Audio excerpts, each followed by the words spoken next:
Karjat superfast, वेगवान शहराचं वेगवान न्यूज चॅनल। काही दिवसांपूर्वी लालचंद घरत यांनी 28 एकर जमिनीचा घोटाळा केला असं म्हणत प्रसार माध्यमांवर बातम्या प्रकाशित झाल्या होत्या।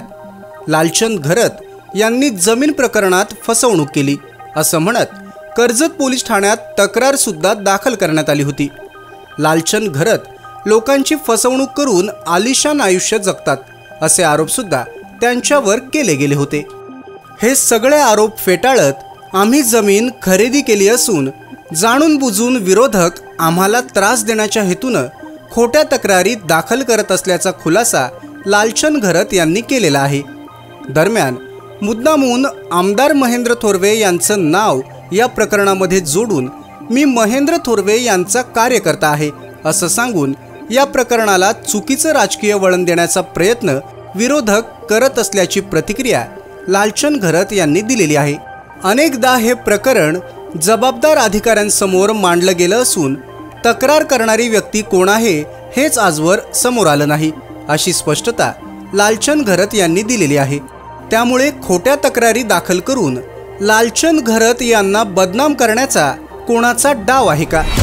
आमदार महेंद्र थोरवे यांचं नाव या प्रकरणामध्ये घेऊन राजकीय स्वार्थ साधण्याचा कोणी प्रयत्न करत आहे का, असे अनेक प्रश्न उपस्थित होत आहेत। नमस्कार, मी प्रथमेश कुडेकर, आपण पाहताय कर्जत सुपरफास्ट। गेल्या 2 ते 3 दिवसांपूर्वी सगळीकडे प्रसार माध्यमांवर एक बातमी गाजली, ते म्हणजे लालचंद घरत यांचं नाव एका जमिनीच्या व्यवहारामध्ये एका तक्रारीत आल्यानंतर त्यांच्यावर आरोप व्हायला लागले की 28 एकर जमिनीचा तुम्ही घोटाळा केला। एका वकिलांनी त्यांच्या आशिलांमार्फत आपल्यावर तक्रार दाखल केली आणि त्याच्यानंतर हा प्रकरण चर्चेत आलं। मुळात हे प्रकरण चर्चेत येण्यामागचं कारण होतं की तुम्ही आमदार महेंद्र थोरवे म्हणजेच शिंदे गटाचे कार्यकर्ते आहात आणि कुठेतरी मग संशयाची सुई जनतेच्या मनात फिरायला लागली की कुठेतरी आमदार महेंद्र थोरवे यांच्या साथीनं या जमीन प्रकरणामध्ये तुम्ही कुठेतरी एक पुढाकार घेऊन लोकांची फसवणूक करताय की काय। आता या संपूर्ण प्रकरणाची शहानिशा करण्यासाठी आपण त्यांच्याकडे आलेलो आहोत। नक्की हा जमिनीचा 28 एकरचा प्रकार काय? आम्ही 2017ला ज्या टायमाला 22 एकरचा रजिस्टर मारला आम्ही, त्या टायमाला परत आम्ही त्या मालकाची जमीन घेतली 4 एकर जमीन घेतल्यानंतर आपसी टीना बलसारा यांनी मला पावर दिली अशा ह्या वकिलांनी माझ्यावरती त्यांनी केस दाखल केली। त्या टायमाला आम्ही कर्जत तहसीलदारला ती केस आम्ही तिथंशी आल्यानंतर त्यांचं वकील सेटल बोलायचे तर बोलला मी जमीन खरी घेतलेली आहे, आम्ही पैसे दिलेले आहेत त्यांना, आम्ही काही जमीन खोटी घेतली नाही आहे। नंतर मग प्रांतमध्ये आम्ही केस दाखल केली। दाखल केल्यानंतर प्रांतमध्ये तिने कधीही वकीलपत्र हजर वगैरे काही केलं नाही आहे। वकीलपत्र हजर केलं नाही तर मग आमचे प्रांत साहेब काय बोलले का आपण त्याला लेटर पाठवू। 7 लेटर पाठवले, 7 लेटर पाठवले तरी ती हजर झाली नाही आहे। मग ती केस परत आम्ही इथं गेली, आपला कलेक्टर ऑफिसला अलिबागला गेली।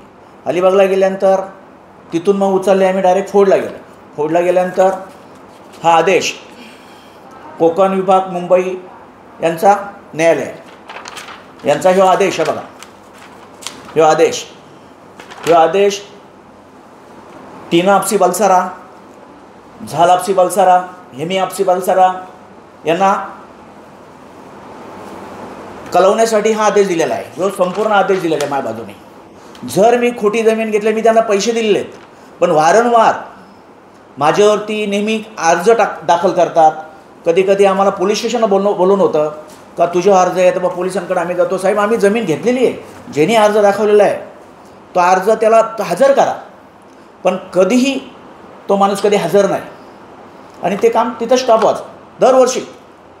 नंतर मग आता हे कोण वकील आहे, ह्या वकिलांनी आमच्या काहीतरी याच्यामार्फत त्यांनी केस दाखल केली, काहीतरी राजकारण, काहीतरी महेंद्र शेठ थोरवे साहेब हे आमचे आमदार साहेब आहेत, यांचं नाव बदनाम करण्यासाठी हे काहीतरी राजकारण घडलं असेल, ते राजकीय वळण आणायला बघतात। म्हणजे महेंद्र थोरवे आमदार साहेबांना कुठेतरी एक त्यांची म्हणजे कुठेतरी त्यांची इज्जत घालवायची किंवा त्यांना कुठेतरी बदनाम करायचं, त्यासाठी ते राजकीय वळण ते घेत आहेत।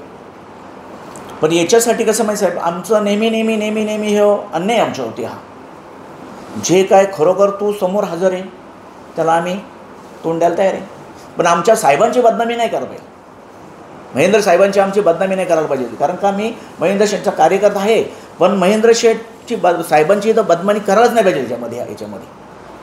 लोकांना कुठेतरी असं वाटत होतं की महेंद्र थोरवे यांचे कार्यकर्ते आहेत, त्याच्यामुळे कुठेतरी त्यांचा वरद असतं तुमच्यावर आहे, त्याच्यामुळे चुकीची प्रकरणं चाललेली आहेत. तर त्याचं काय स्पष्टीकरण करतं? नाही, साहेबांचा आमच्या कधी ह्या जमिनीमध्ये आम्ही ह्याच वर्षी प्रवेश केला, त्यांचा विकास बघून प्रवेश केला. कारण महेंद्र साहेबांनी जो विकास केला कर्जत तालुक्याचा ह्या विरोधकांना बघवत नाहीये. त्यांनी जो आता ज्यांनी कर्जत तालुक्यामध्ये जो विकास केलेला आहे तो विकास 25 वर्ष कोणत्या आमदारांनी केला नसेल, हे आमच्या महेंद्र साहेबांनी केला. आम्हाला न्यायालयाने आदेश दिलेला आहे, हे जे खोटे पेपर नोटीस करतात, आपलं न्यूज देतात, हे चुकीचं आहे, हे देऊ नये. 7 वर्ष केस घालतोय मी, तर राहणार आहे, मी खोटी जमीन घेत नाही. हे आमच्या इथलं पण काहीतरी त्याला सपोर्ट असतील, गावाले पण 2-3 असतील त्याच्यामध्ये सपोर्ट, का बघत नाही. बलसऱ्याची जमीन लालचंद घरत नाही एवढी का? अरे पैसे दिले तर आम्ही खोटी घेतलीच नाही आहे, आम्ही पैसे दिलेत. रजिस्टर ऑफिसला स्टॅम्प ड्युटी बघून शिनी आम्ही त्यांचं आधार कार्ड बघून आणि पेपर नोटीस करून आम्ही रजिस्टर मारलेलं आहे, आम्ही खोटी घेतलीच नाही ना. त्यावेळेला जेव्हा तुम्ही रजिस्टर मारली होती त्याच्या आसपास कुठे त्यांनी हरकत घेतली होती का? नाही घेतली. 17 आमची 22 एकर जमीन नावात तेव्हा हरकत घेतली नाही आहे. त्यानंतर आम्ही आमच्या पायट्याला पण जमीन विकली, पायट्याला रिसल विकताना तेही पेपर नोटीस केली, सर्च रिपोर्ट केल्यानंतर त्या पायट्यांना पण काही लोक जाऊन सांगायचे साहेब जमीन घेऊ नका खोटी आहे. मग मी त्या पायट्यांना सांगू बाबा तुझ्या पद्धतीने तू गव्हर्नमेंट नियमाने चाल आणि तू पहिले सर्च रिपोर्ट कर, पेपर नोटीस कर, नंतर मी तुझ्याशी व्यवहार करेन. ह्या पद्धतीने बाकी पार्टीशी आम्ही व्यवहार केला. कुठंतरी गुंतवायचा. मी ज्या टायमाला बंगला मी 7 वर्ष आली साहेब बंगला बांधताना, काही म्हणतात का आयुष आरामात तो हा जीवन जगतो. माझी मुलं कष्ट करतात. माझा 22 वर्षापासून धंदा वीटभट्टी ह्या इथं कोणता धंदा पण नव्हता साहेब, तिथपासून आम्ही कष्ट करतो. माझ्या मुलांच्या शिक्षणासाठी मी कर्जतला राहिलो, फ्लॅट भाड्याने घेऊन राहिलो. नंतर माझ्या मुलांचं शिक्षण झाल्यानंतर माझी मुलगी आता डॉक्टर केला आहे. मी माझ्या मुलांचं कष्ट केलं, आम्ही वीटभट्टीवरती मेहनत केली. त्यामुळे ह्या बंगल्याचं काम 7 वर्षानंतर मग आम्ही ह्या बंगल्यावरती लोन केला. मी 22 लाख रुपये लोन केला आणि वीटभट्टीतून पैसे एकूण तुकून आम्ही पैसे करून ह्या बंगल्याचं काम केलं. माझी मुलं कामवतात जातात ना, त्यामुळं गाड्या घेतल्या. त्यामुळं काही लोकांना सण होत, पोट दुखतं त्यांचं का पैसा कुठून आला, बलसऱ्याचे पैसे आले म्हणून बंगला बांधला. अरे बलसऱ्याचे पैसे आम्ही पाहिलंच नाही कधी, गेलेले पैसे नाही मला भेटले अजून बलसऱ्याचं. मी जे केशीला पैसे टाकलेत 7 वर्षापासून मला त्रास आहे. तुला पावर दिले मग तू प्राणमध्ये हजर का केलं नाही प्रावर? तू त्या प्राणमध्ये तुझं आपलं हे वकीलपत्र पण हजर नाही केलं. 7 बाऱ्या लेटर पाठवून पण तू पावर हजर नाही केली. ह्यो माझ्या अन्याय का करते तू? मग बोललो मग मी खरी घेतली का तू खरी घेतली? समोर येऊ द्या मालक. आज आम्ही जमीन विकायला आम्ही पैसे टाकले, उद्या जमीन विकायला गेला लोक जात खोटी जागा आहे. आमचा आज नुकसान आहे त्याच्यामध्ये. आणि आम्ही आमच्या आमदार साहेबांचं नाव बदनाम करतो मुद्दाम. याच्यामध्ये बाबा लालचंद घरेतनी प्रवेश केला आहे, मग काहीतरी याचं नाव बदनाम करायचं, माझ्या साहेबांचं नाव बदनाम करायचं, हे राजकीय नाही बोललं याला. हे चुकीचं करतात हे लोक. काय याच्यावर सीमा घरातनी 450 लोकांचा प्रवेश केला आहे, आपल्याकडे 2 मतं नाही. मग याला काहीतरी कुठेतरी गुंतवायचा. हे पण कारण आहे.